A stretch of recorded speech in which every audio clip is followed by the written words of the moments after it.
आपण पाहत आहात BV महाराष्ट्र न्यूज, खबरबात महाराष्ट्राची।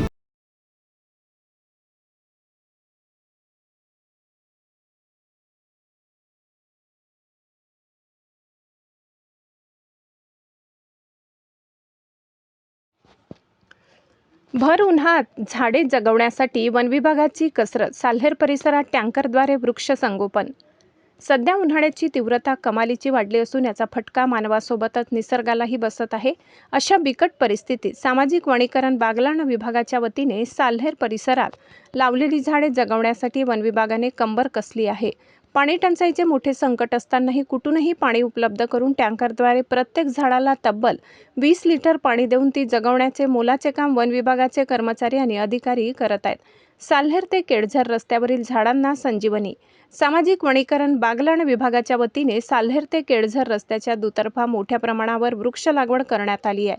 पावसाळ्यात लावलेली ही झाडे आता उन्हाळ्याच्या तीव्रतेमुळे सुकण्याच्या मार्गावर होती। ही झाडे उन्हामुळे जळून जाऊ नयेत म्हणून वनपाल बोरसे साहेब आणि वनरक्षक साळुंखे यांच्या मार्गदर्शनाखाली वन कर्मचाऱ्यांनी युद्धपातळीवर पाणी पुरवठा सुरू केलाय।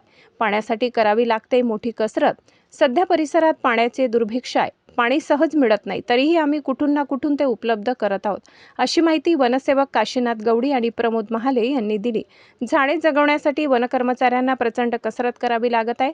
दुर्गम भागातून पाणी आणून टँकरच्या सहाय्याने प्रत्येक वृक्षाला 20 लिटर पाणी घालून त्यांना संजीवनी दिली जात आहे। झाडे लावणं सोपं असतं, पण ती जगवणं ही मोठी जबाबदारी आहे। उन्हामुळे झाडं जगावीत म्हणून आम्हाला मोठी कसरत करावी लागत आहे।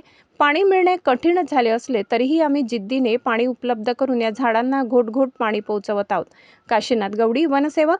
वन कर्मचाऱ्यांच्या तत्परतेचे कौतुक। पाणी टंचाईच्या काळात अनेकदा वृक्ष लागवडीकडे दुर्लक्ष होते, मात्र बागलाण वन विभागाने दाखवलेली ही तत्परता कौतुकास्पद ठरत आहे।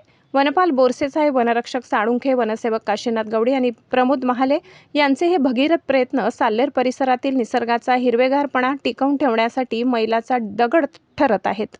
त्यांच्या या पर्यावरणपूरक कार्याचे सर्व स्तरातून कौतुक होत आहे। BV न्यूज महाराष्ट्रासाठी सहसंपादक अशोक शिंदे।